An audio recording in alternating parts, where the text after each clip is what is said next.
Baik, Assalamualaikum, salam sejahtera, salam GBN, salam Malaysia dan salam kuasa ketiga.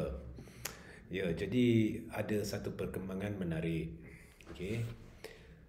Pertama sekali, tak apa, kita terus masuk ke tajuk dulu, kemudian saya akan sentuh peratus keluar mengundi. Jadi, berlaku banjir di satu dua kawasan lah, tapi secara amnya di negara ni tak berlaku kawasan banjir berleluasa, ya. Jadi ramai akan keluar mengundi, tapi ada satu dua kawasan berlaku banjir. Saya difahamkan Miri berlaku banjir, dan ada satu kawasan tu ada laporan, ya. Kawasan yang saya maksudkan kawasan Parlimen Baram, ya, Baram. Jadi tahu tak saudara-saudari, di Baram banjir itu ada tempat dia paras lutut, tetapi orang beratur panjang nak menunaikan tanggungjawab untuk membuang undi, dan majoritinya Melayu Islam di situ. Bayangkan, Zahid cuba nak buat pilihan raya musim tengkujuh, kita memang syaki supaya kurang keluar mengundi. Tetapi bila ramai di Baram, bila banjir paras lutut, mereka beratur panjang untuk membuang undi. Kau fikir diorang ni akan buang undi menyokong Barisan Nasional dengan gembira? Jadi inilah yang saya maksudkan akan berlaku tsunami Melayu. Tetapi sama ada tsunami Melayu dari sudut penolakan terhadap barisan akan diterjemah kepada tsunami undi Melayu. Jadi nampaknya sudah ada tanda-tanda berlaku tsunami undi Melayu. Terkini, jangkaan saya dalam banyak-banyak tinjauan yang setelah saya buat dan ramalan yang telah saya buat, satu dua sudah mula menjadi kenyataan. Ramalan pertama yang saya buat berdasarkan maklumat adalah lebih 80% pengundi Cina akan keluar mengundi. Ini sudah nyata akan berlaku. Setakat saya difahamkan satu tengah hari tadi, sudah lebih 50% pengundi keluar mengundi. Dia macam ni, bermula pukul 9 pagi, setiap 1 jam lebih kurang 10 peratus tambahan dalam bilangan pengundi, lebih kurang lah. Jadi setakat satu tengah hari dah lebih 50% sudah keluar mengundi. Ini agak tinggi, ya. Jadi memang dijangkakan hampir lebih 70% akan keluar mengundi. Tidak mustahil lebih 80% akan keluar mengundi. Jadi ini satu petanda yang baik, kerana bila ramai keluar mengundi, matlamat Barisan Nasional yang kita memang betul-betul syaki adalah untuk kurangkan bilangan yang keluar mengundi, sebab itu dibuat pada musim tengkujuh, sudah gagal, ya. Dan akan berlaku undi dendam besar-besaran. So maknanya dua ramalan saya ni bakal jadi kenyataan, iaitu pertama, jumlah yang keluar mengundi tinggi disebabkan kemarahan, dan yang kedua, peratus pengundi Cina tinggi. Okey. Cuma pada satu tengah hari tadi, peratus undi Cina sudah melangkaui 60%, tetapi peratus undi Melayu hanya mencecah 30%. Jadi adakah ini bermakna ada undi boikot? Maknanya ada Melayu yang sudah begitu marah dengan Barisan Nasional dan tidak ingin keluar mengundi. Itu kita tidak tahu lagi, sebab saya belum terima sebarang laporan, ya. So banyak kemungkinan. Sekali lagi, saya seru Melayu Islam keluar mengundi. Setiap kaum perlu keluar mengundi. Setakat ini kaum India, kaum Cina, peratus yang keluar mengundi agak tinggi. Jadi untuk live ini saya akan mengambil sedikit soalan, ya. Jika anda ada soalan, anda boleh bertanya sekarang. Ada apa-apa soalan nak ditanya? Kalau tak ada, saya akhiri live ni lah, ya. Ada apa-apa soalan nak ditanya?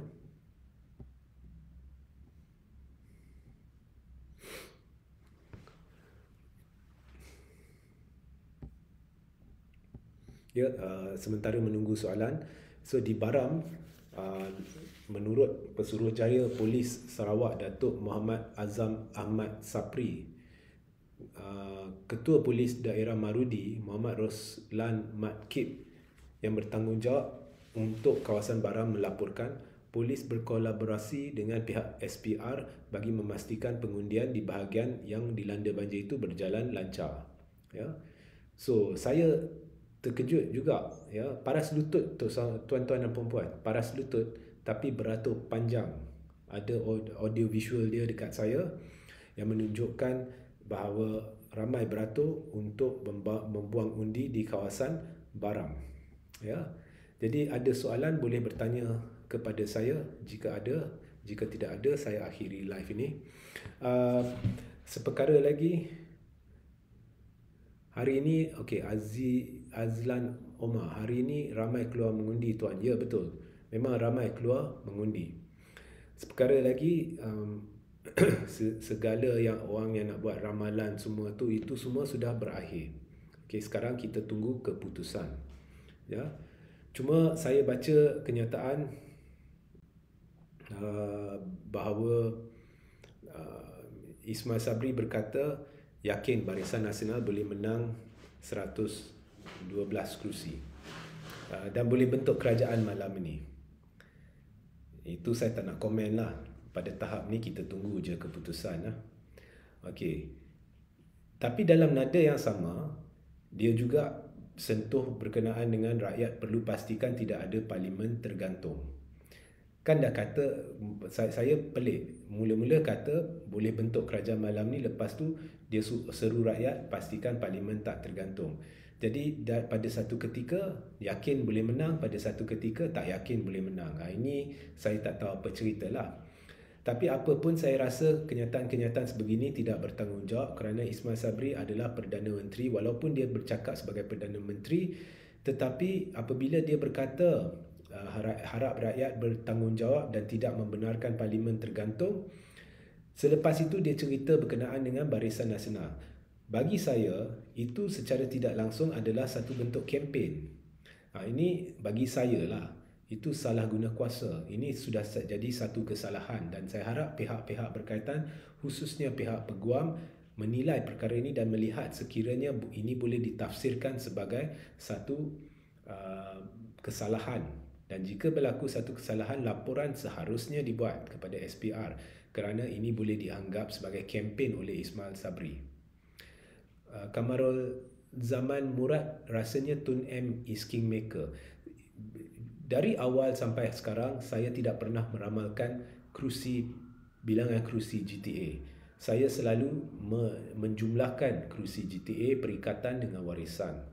Ya, di mana GTA campur perikatan campur warisan saya anggarkan dapat 110 sekurang-kurangnya.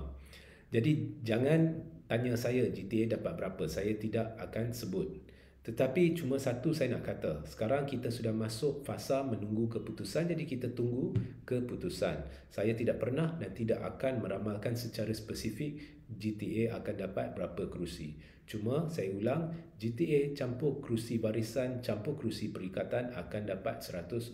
Itu adalah ramalan saya, bukannya saya tahu. Seperkara lagi, bukannya tipu bila kita kata PH akan kerjasama dengan barisan. Semalam Link Kit Siang dilaporkan dalam satu portal sebagai berkata akan dipertimbangkan kemungkinan PH kerjasama dengan barisan. Itu dia. Ya. Ada apa-apa lagi soalan? Ada apa-apa soalan?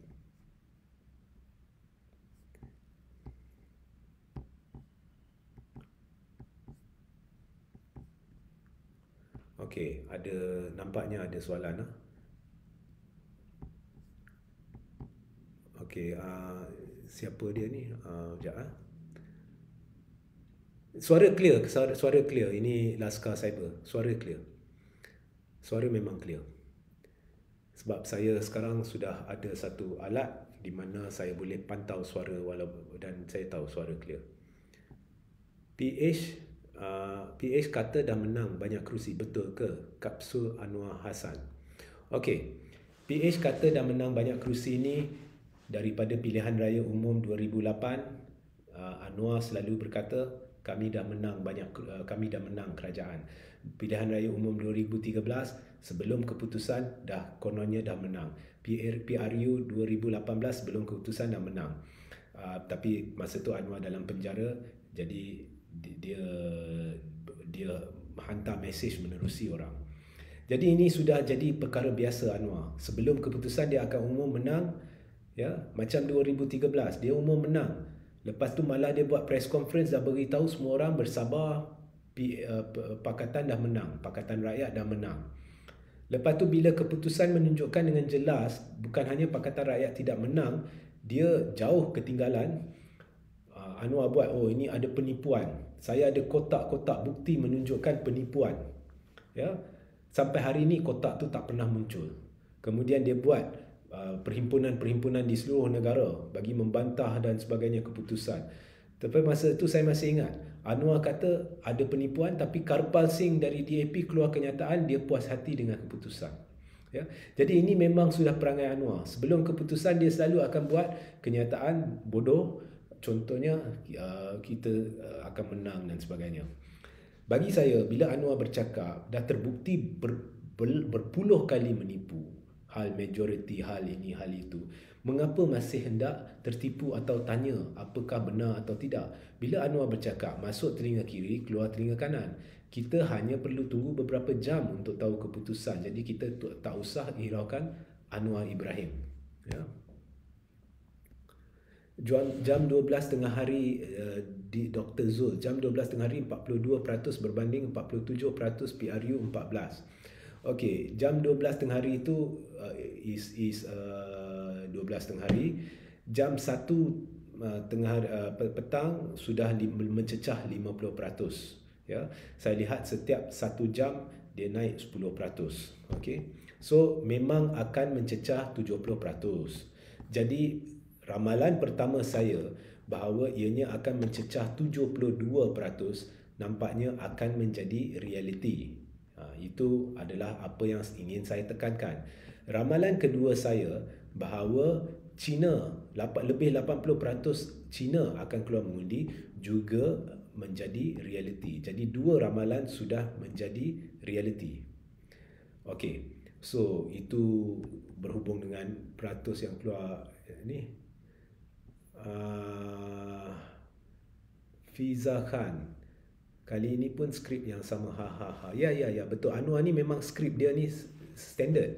Kami dah menang, rakyat bersabar. Ni bagi saya ni buang masa lah. Okay. Roslan Poklan, Anwar dan Fizi cakap 10-17 tak boleh percaya, tak faham. Anwar dan Fizi cakap 10-17 tak guna kita meramalkan. So saya ada masa, saya akan luangkan sedikit masa lah. Sebab orang merungut live saya terlalu pendek bila saya buat pagi tadi. Jadi saya akan luangkan sedikit masa. Jadi ada apa-apa soalan lagi yang ingin tanya? Okey, Bentera Adi. Ramai yang kaya PRU 14 BN kalah sebab kes Najib. Jika PRU 15 BN kalah sebab Zahid ke DAP. Betul. Ramalan saya, Anwar tak dapat lagi jadi menteri. Resepi Zahid tak menjadi. Muhyiddin gigit jari. Okey, pertama sekali resepi Zahid tak menjadi itu betul. Tapi yang lebih penting lagi, Zahid menghadapi situasi sengit di Bagan Datuk. Zahid kalau anda lihat dari 2008 hingga 2013 hingga 2018, prestasi dia menurun dan kali ini Zahid menghadapi cabaran sengit sehingga dia tidak mampu keluar dari Bagan Datuk untuk berkempen di seluruh negara dan menurut sumber risikan kemungkinan Zahid kalah tu ada. Maknanya situasi Zahid ni 50-50, 50-50. Begitu juga situasi Muhyiddin, sengit di Pagoh, dan Mat Hassan pun tanda soal. Saya tak kata dia kalah, dia menang, tapi tanda soal. Jadi kita nak lihat tiga individu ni menang atau kalah. Muhyiddin, Zahid, Mat Hassan. Anwar ada sumber risikan yang kata 50-50, mungkin menang, mungkin kalah. Ada pula sumber risikan yang kata dia akan menang. So itu kita tidak tahu. Menurut sumber risikan, Tun Dr. Mahathir Mohamad akan menang, tidak ada masalah. Khairuddin Abu Hassan akan menang di Titiwangsa. Ini dua yang saya dapat setakat ni. So inilah sumber risikan. Tapi buat masa ni tak gunalah, kita tunggu je keputusan. Okey. Kamarul Zaman Murad KJ diharap menang. Okey. Salam Tuan, ramalan Tuan tentang Dun Negeri Pahang macam mana ya? Okey, Dun Negeri saya tidak pernah buat ramalan dan saya tidak akan buat ramalan. Saya menumpu kepada Parlimen, itu pun ramalan saya tidak pernah sebut GTA dapat berapa. Saya cuma longgokkan bersama GTA, Perikatan dan Warisan. Cuma sekarang makin kita mendekati keputusan, makin nyata bahawa rakyat sudah ditipu dari segi dulu mereka nafi tak akan kerjasama dengan BN. Sekarang tiba-tiba semua mengaku mungkin kerjasama dengan BN. Okey. Azman Muhammad Zain, analisis luar negara ada mengatakan BN bentuk kerajaan. Analisis luar negara ni ada juga masa PRU 14 buat ramalan, semua meleset. Jadi sekarang ni saya ulang, kita dah nak masuk keputusan, kita tunggu je keputusan. Contohnya Merdeka Center, kalau kita lihat PRU 14, Merdeka Center meramalkan BN akan menang 100 kerusi. Nyata sekali itu dah jauh meleset, ya. Area Ampang macam mana? Agak siapa boleh menang? Okey, area Ampang saya dengar sukar untuk ramalkan, jadi saya tidak ingin ramalkan area Ampang.